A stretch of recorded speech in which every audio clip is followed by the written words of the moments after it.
Welcome to this special FBK Summer Edition. On this episode, we talked to Diana Green Foster about her groundbreaking Turnaway study, one of the most definitive abortion studies on what happens when people are turned away from abortion care. Joining Diana is her sister, Lesley Greene, an incredible playwright who has taken Diana's study and turned it into a funny, emotional, and informative play that has been touring the country. It's a 1-2 punch of education and entertainment that helps us all learn to laugh and be the abortion truth tellers we need more than ever right now. Listen up, it's a good one. Hello, Lesley and Diana. Hello. Hello. What a treat to be here together. I know. I love sisters and sister dynamics. I have 150 sisters, and so I am always excited to especially talk to sisters who are collaborating in such a super cool way. And before we kick into talking about the Turnaway play, we thought it would probably be wise just to give our listeners a little bit of background from you, Diana, about the study. And so I guess what I wanted to just first say is we are living now in a time where there is so much junk science and there's so many junk studies that are not even studies. They're just like scribbles from anti-abortion grifters being passed off as science. So it's doubly great to have you, whose work is backed by evidence and peer reviews. It's just incredible. And so, having said that, can you give our listeners a little glimpse, a little recap of the research that you do at the University of San Francisco so that people know like what your background is in all your smarty pantsiness? So University of California, San Francisco is a big medical school, but we have a huge group of social scientists who study abortion because it should be studied and generate rigorous evidence so that we don't make all political decisions based on ideology.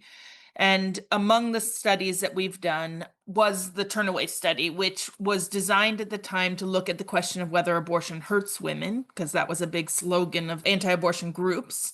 And at the time, it was used as a justification for restricting access to abortion. So if you're going to use that as a justification for restricting access, you need to know, well, what would happen to someone who wants an abortion and can't get one because they're being protected from potential harm? You know, what would their consequences be? What was new about the study was a comparison group. There had been lots of studies that studied people who had abortions, and this aimed to recruit people at the time they're seeking abortion. Some people were able to get their wanted abortion, some people weren't, and we followed them through the time. And at the time, you know, the group that we cared about was the ones who got abortions. How did their mental health and physical health fare?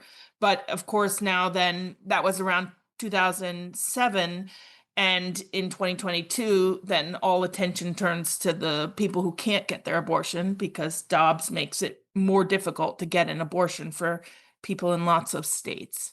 First of all, it took us a long time to just collect the data. How long did it take you to collect the data? About 10 years, 8 of actively recruiting and interviewing, and then we did qualitative interviews, and we let some people do their interviews a little bit late, you know, so all in all, it was a lot of data collection. And then I released my book, which combined both the story of the science, why we needed to do this study, and the results, and stories from women in the study. I released that in June 2020, which was not actually a great month for releasing a book and going on book tour. There was no book tour. Oh, no. What was happening then? Yeah. And it was also, funnily, like the 1 month when we weren't talking about abortion because we were talking about a pandemic. It wasn't ideal timing in that way. On the other hand, my sister made it all worth it because I had asked her before the supposed book tour launch, could she pull some of the quotes from women in the study so that when I go on a book tour, it's not just me talking about science, that it's also words of people from the study, and maybe I would have actors with me, maybe I would have members of the audience read quotes, something so that it isn't just scientists say, but it's no, actually pregnant people experience, and there's a wider level of participation. And then because of the pandemic, she turned it into something much more engaging and with a much longer future than any book tour would have had, even one that wasn't in the pandemic. I am so excited to get to what Lesley did because it's a key part of this conversation. But before we get to that, can you just tell me, I have like two questions. One, how many people were in the Turnaway study when you collected out these years of data? So 1,000 people, some of whom were just under a gestational limit and received an abortion, just over and were denied an abortion. And because we recruited from 30 abortion facilities across the country, we got places where you could be denied an abortion at one site where you would have received it at that exact same point in pregnancy had you only been in a different city. So the two groups, those who received and those who were denied, were very similar at baseline. And when we follow them over time, their outcomes diverge, and they diverge in ways that are really important for our current time. So we see worse physical health for people who can't get their abortion because carrying a pregnancy to term involves a lot longer period of pregnancy risk, and delivering a child is a much bigger deal than getting an abortion, risk-wise, health-wise. And we also see long-term socioeconomic harms so that people are less able to meet their basic living needs. Children are raised in households that are lower income. And in fact, when I worked with an economist looking at credit report data, we see that people who are denied abortions experience a big increase in debt and are more likely to be evicted and experience bankruptcy, these large economic hardships that accrue primarily to the group that were denied abortions. We know in this country, people who seek abortions are already disproportionately poor, and being denied an abortion makes it worse. So that's some of the study results and why they're important for our current time. And I think also central to the study was that we asked people about their aspirations for the future. And I think that was key to seeing people as folks who have goals, like they want to take care of their existing children, they want to find better relationships, they want to find better jobs, they want to get some higher level of education. So they're not just, it's not abstract. These are people with real motivations and trajectories. And when they can't get an abortion, when they want an abortion, their lives are, measurably put off track.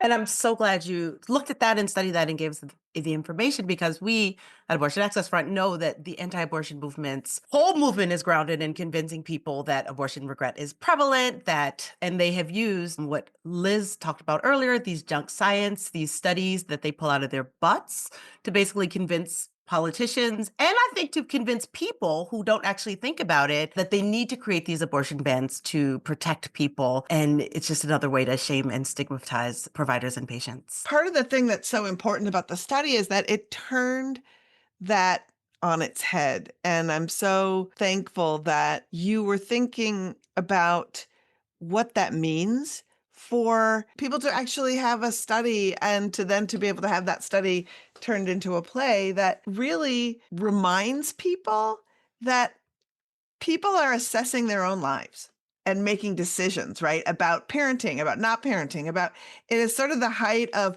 explaining what reproductive justice looks like for people, and the decisions that they make are not, and that the overwhelming group of people do not regret their abortion decisions. But in turn, now we know because of you that relief is the number one thing that people feel when they actually get the care they need. So thank you. And I think as we transition to talk to Lesley and too about the play, I think it's worth folks noting that you were, neck deep in studying what was happening post-Roe, and then you had funding cut, right? So what does that mean for us now as information is slowly going away and research is getting cut? What does that mean for folks learning about what these bans mean going forward? I had an NIH grant to look at the consequences of the Dobbs decision, so the consequences of the end of Roe. And it's so hard. I can't even explain how hard it is to get one of these grants. You have to have a lot of data to show that you're going to be successful in doing the studies that you say you're going to do. And it goes through a very rigorous process, and it's compared against excellent science. So it's not like I was just handed this and then taken away. No, it took me years to get it. And it was, blessed by other scientists. And then 6 months into a 5-year grant, I got a notice saying that they no longer supported research about gender identity, which it isn't about gender identity, although I think they should study gender identity. Yes. But I happen to have mentioned in the grant that, some number of million of women and an unknown number of non-binary people and trans men need abortion care. And so clearly my study is about gender identity. I think like a word bot went through and Yes. said my study was about gender identity. And so I've appealed it. And what am I going to appeal it and say, no, it's not gender identity, it's abortion? Clearly RFK is going to be like, oh, in that case, here's double the money. Right, exactly. I'm waiting for that announcement that they've doubled it instead. Yes. I mean, time is ticking and I still haven't heard. It was so obvious that they'd made a mistake that if they were going to come clean on their mistake, they could have done it instantly. But that isn't exactly the mode of this administration. And it's really frustrating to hear, the new head of the FDA and to hear RFK constantly drumbeating their bullshit of, well, if new science and data comes up, we'll re-examine things, when clearly it's when the science and data that comes up that adhere to our crackpot belief system comes up, then we'll re-examine, right? So to have you cut off is even more frustrating. I mean, we've been working on it before we got that NIH funding, and we'd already found that for people who live in states with bans, the fraction of people who end up needing a second trimester abortion more than doubled because of these bans. So it went from 8% to 17% of people they got their abortions, but they were much later because they needed to travel hundreds of miles and spend hundreds of dollars. And yes, some people get their abortion pills sent to them directly. And for people who can't do that, the burden of getting care is so much greater. And we know the stigma around later care, right? So Right. that's something that is like the least spoken part of the abortion process is that, and the most misunderstood and the most stigmatized. And so the other political relevance is that it looks like the Supreme Court will probably rehear the case about whether people with pregnancy complications should be treated in emergency departments if they need abortions. And we had a whole study as part of this NIH grant that was canceled that looked at differences in emergency department care by the state restrictions. I mean, the anecdotal evidence is damning, right? We hear horrifying stories frequently in the states with bans. So, without even really good research, we can just look around at news and be like, that's not good. Yeah, like right away, right? Exactly.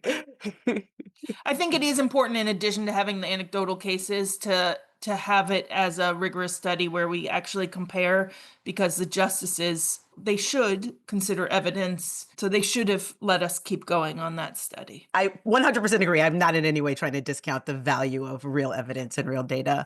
But Lesley, you have been patiently waiting, and I'm so glad to bring you into this conversation. Can you talk about transforming this amazing research into an incredibly accessible theater piece? I'd just like to know, whose idea was it to take this information? I think Diana talked a little bit about you were trying to help her get her book tour together, but I would love for you to just give us flesh that out a little bit for us. I mean, I think even years before you were writing the book, Diana, I remember you said these stories of these people in the study are incredible. You've got to hear and read these stories at some point. But then I think it might have been as you're writing the acknowledgments to the book, you said, can I say thanks for writing the theatrical or doing something theatrical with the with the study? I'm like, sure, I'll do that.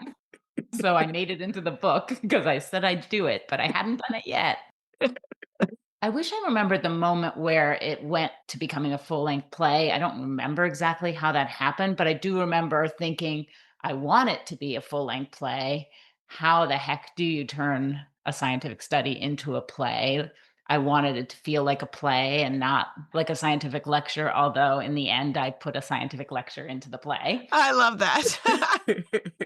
I feel like I thought of like every possible way to dramatize this study. And I talked to many, not just my wonderful sister, but also to many other people who worked on the study. So yeah, I interviewed most of the people who conducted the interviews for the Turnaway study. And, at some point I like, okay, it will be the people, like the main characters will be the people who are performing the study, who are working on the study and interviewing people, and probably like the drama will come from some kind of thing in the office where they, even though yes, they're all working on a study about abortion, and so presumably they care about abortion or are pro-abortion, but still they could have very different views, and there could be something that they fight about.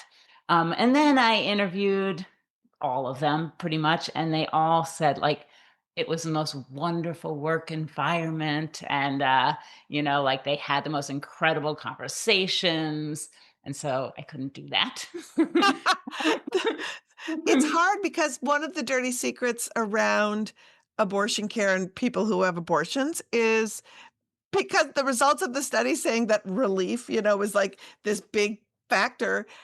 The dramatization of abortion can be very difficult because it's not, I'm one of the people who did not love when Scandal covered abortion, and she's in this Klieg lighted looking room and she's got a surgery bonnet on and she's like 2 days pregnant. And I was like, that's not how it goes, and so your work is cut out for you in making it compelling and making the stories compelling, but also finding where that is. Yeah. Can I say the other thing that it does is allow other people to be part of the study in ways that reading a book or hearing a TED Talk does not do. So it's been done 30 times more, maybe. Small community theaters, lots of universities, it gives a way for people to be a part, and the experience of needing an abortion is universal. So people should be able to participate, and they should start conversations with their friends.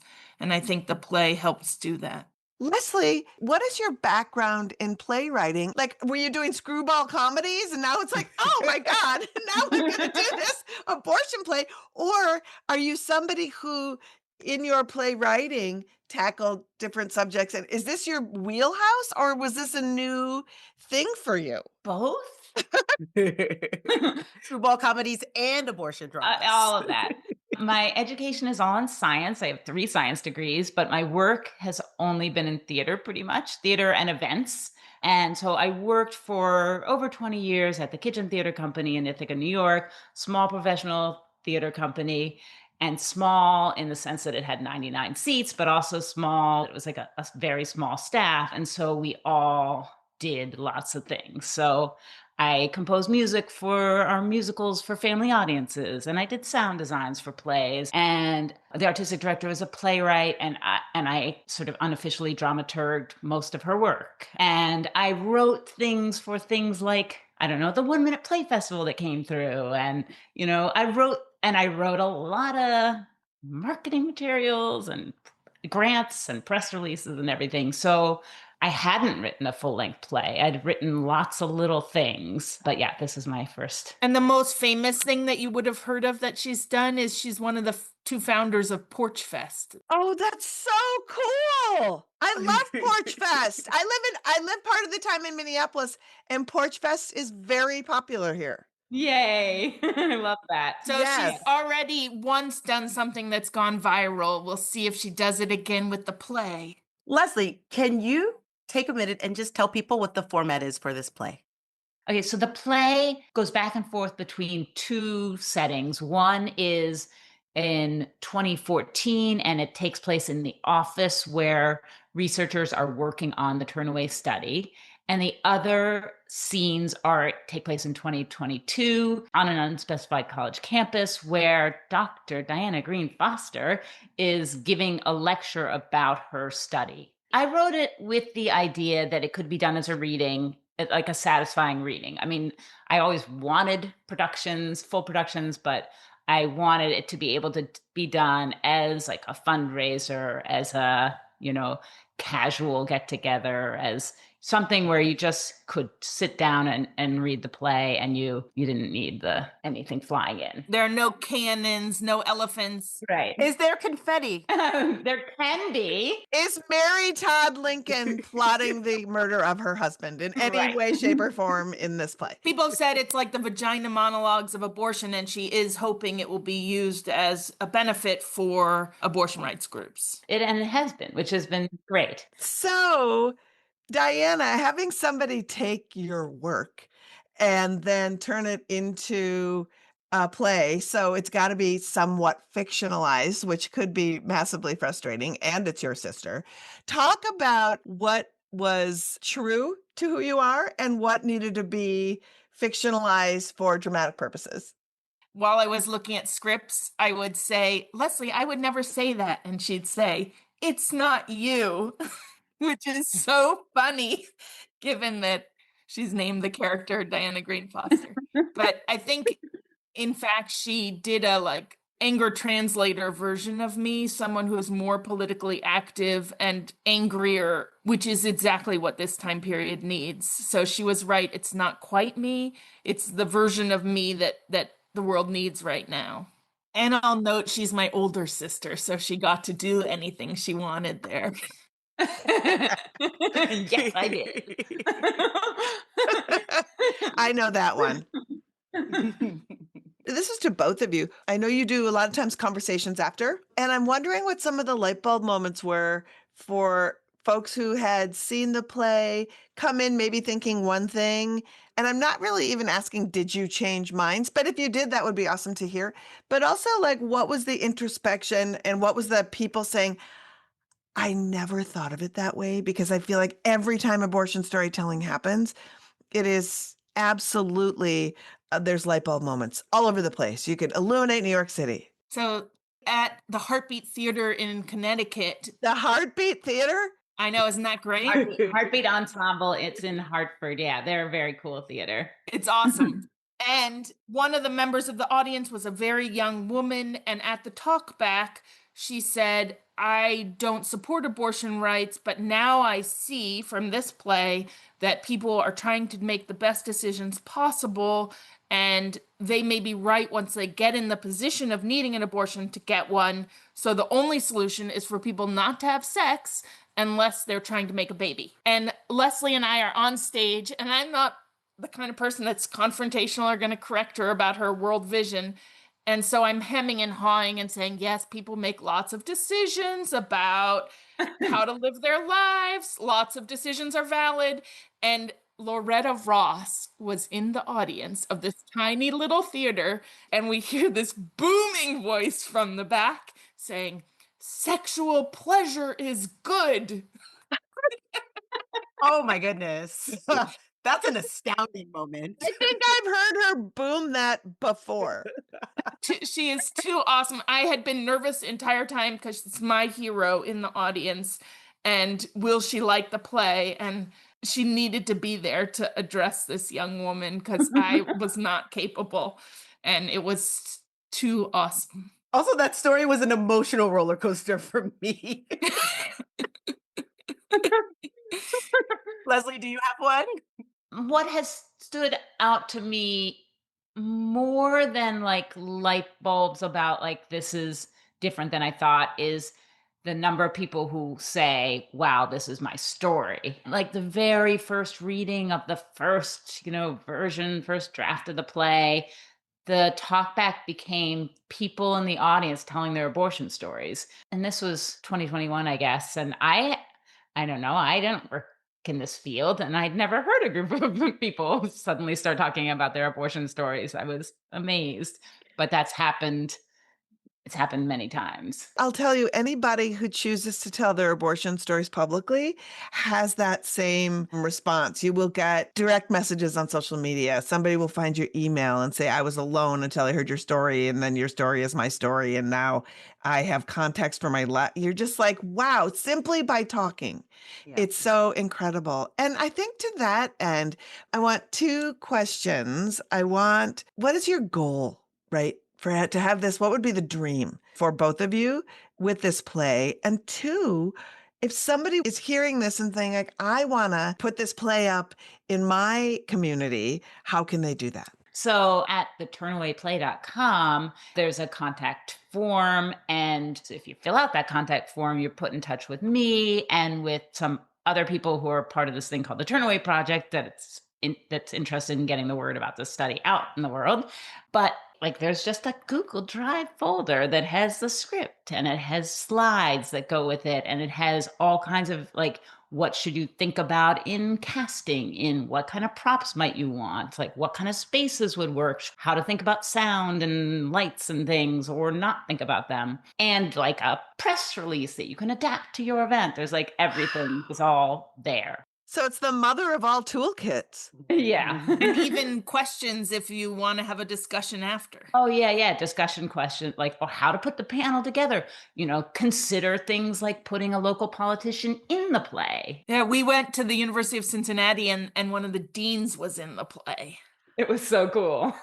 There were a couple faculty members, the dean, and a bunch of theater undergraduates. It was really wonderful. Wow. I want to hear the hopes and dreams. I think it is an important tool towards destigmatizing abortion, rallying community support, raising money, humanizing the experience for people who need abortions, and starting conversations that can bring us together at a time when we're feeling so alone and divided. Do you feel like this is a living, breathing play? And Lesley, that's a hard question because as the world evolves and as these bans happen and as like massive trends happen, right? Post Roe, are you constantly adapting or have you said you want to know what? This is a piece that can live because of the nature of the piece. It is set in a particular moment in time because in fact it has the 2022 Dobbs decision in the play. So yes, it's set in time, but I think the stories are pretty timeless. To understand why people need abortions will forever be important. And the idea of having a community play where it's your friend who's in it, and I think is important for helping continue the conversation, reduce stigma. I don't think it will go out of date. I would love to think we will solve some of our problems around bad abortion policy, but even so, we'll need to remember this time. Yes. I hope it gets better. Yes.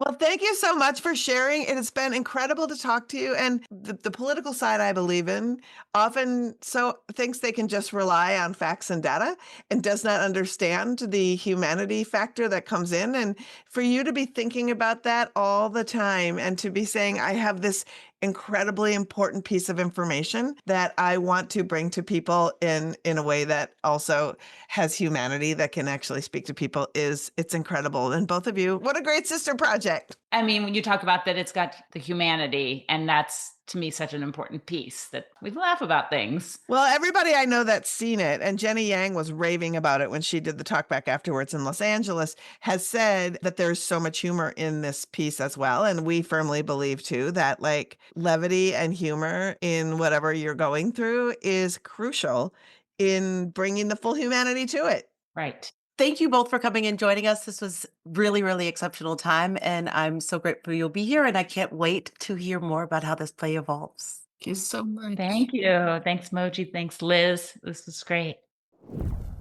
Look for us buzzkilling back here in September with all new episodes. And while we're away, please check out the latest Operation Save Abortion training and get to work. Listen, watch, and get your toolkits to get started at operationsaveabortion.com. FBK is edited by Remy DeTournay and is produced by Jin Moon for Abortion Access Front. See you in September. Bye-bye. Feminist Buzzkills, the podcast from Abortion Access Front. New episodes drop Friday. When BS is poppin', we pop off.